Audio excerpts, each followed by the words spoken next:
Hey, have you ever felt like your brain has, I don't know, an external hard drive these days? Well, you are definitely not alone. Today, we're going to tackle a really big question. Is all this AI upgrading our minds, or is it kind of quietly making them weaker? Let's get into it. I want to kick things off with this question right here, because it might hit a little close to home. What if the very tool that promises to make you smarter is secretly making you lazy? Now, this isn't just some abstract thought experiment. It's a tension that, let's be honest, we're all living with every single day. So, here's our game plan for this explainer. First, we're going to look at AI as the ultimate cognitive shortcut. Then we'll dive into that classic use it or lose it dilemma for our brains. After that, we'll zoom out to see how this all plays out with something called the echo chamber effect. But don't worry, it's not all doom and gloom. We'll get into how to start fighting the algorithm. And we'll wrap up by talking about the human-machine pact. All right, so let's jump right in with AI as the ultimate cognitive shortcut. I mean, it's an incredible assistant, right? It helps us write, code, brainstorm way faster than we ever could before. But, and there's always a but, every powerful tool has a downside. And this one, it's a classic double-edged sword. This right here, this really frames the whole conflict perfectly. On one hand, you've got this incredible promise, AI making us smarter, more creative, crazy efficient. But on the other hand, there's this hidden peril, this risk that our own thinking gets a little weaker, a little more standardized, and maybe, just maybe, a little less our own. And this all boils down to one key concept: cognitive offloading. Now, that sounds super technical, right? But I promise you do this all the time. When you let your phone's GPS tell you where to turn, you're offloading the mental work of navigating. When you pull out your calculator for a tip, you're offloading arithmetic. The idea is to free up your brain power for bigger, more important stuff. But all this convenience, well, it comes with a pretty big catch. And that brings us to the core dilemma. Use it or lose it. What's the real, long-term price we're paying for constantly outsourcing our thinking? This quote just nails it. Researchers have been warning us that while offloading tasks is great in the short term, it can lead to less cognitive engagement and less skill development over time. You know, it's simple. Our brains are like muscles. If we stop exercising them, they start to get weaker. And this has led to this really fascinating phenomenon that scientists call the Google effect. See, our brains have adapted to this world where we can look up anything anytime. So instead of storing the actual information, we just store the path to find it. It's like a fundamental rewiring of how we remember things. So here's the trade-off, laid out plain and simple. The short-term gain, it's awesome. We feel more productive, we get instant answers, we feel super capable. But that long-term pain, it's sneaky. It creeps in over time. Our memory can atrophy, our critical thinking skills get a little bit softer, and we can slowly lose our sense of autonomy without even noticing it's happening. And look, this isn't just a theory. Get a load of this number. A recent study found that students who were heavy users of AI tools scored 14% lower on critical thinking tests. That's not a small number. That is a real, measurable drop that shows the tangible cost of relying on these tools too much. Okay, so far we've been focused on what's happening inside our individual brains.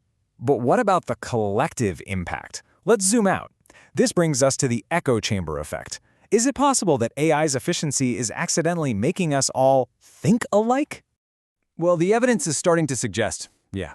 A major study in the journal Science found something wild. Stories written with AI help were way more similar to each other than stories written without it. Researchers are calling this cognitive standardization, which is just a fancy way of saying our collective ideas are becoming less diverse.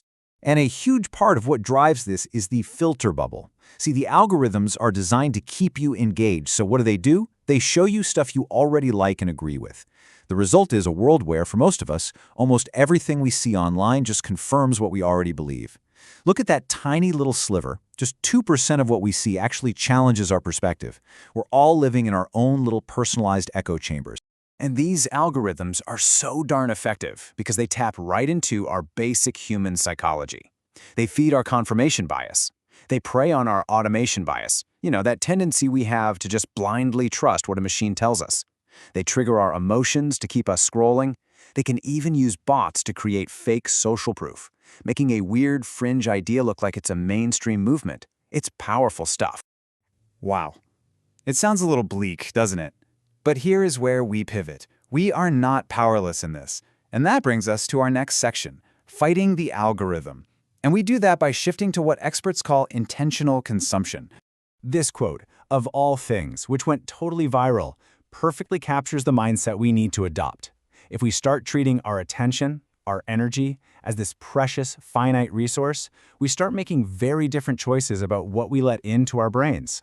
So how do we actually do this? Well, here are 3 practical steps. First, prioritize depth. Swap that endless doom scroll for content that actually nourishes your mind.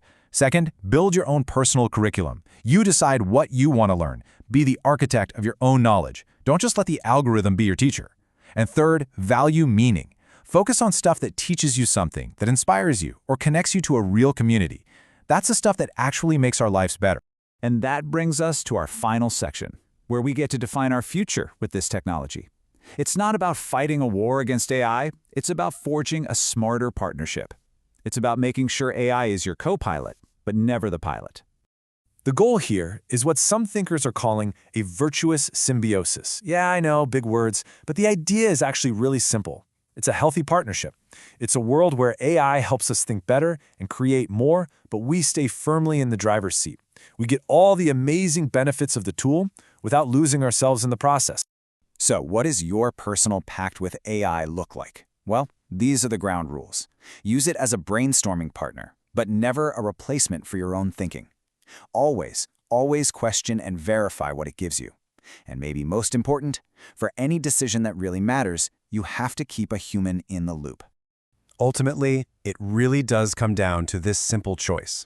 AI can be your co-pilot, helping you navigate, or it can be the pilot, taking you wherever it wants to go. Who sits in that seat? That choice is yours. Thanks so much for diving into this with me. If you want to take these ideas even further, make sure you subscribe and definitely check out our practical guide to intentional content consumption. It's linked down in the description below.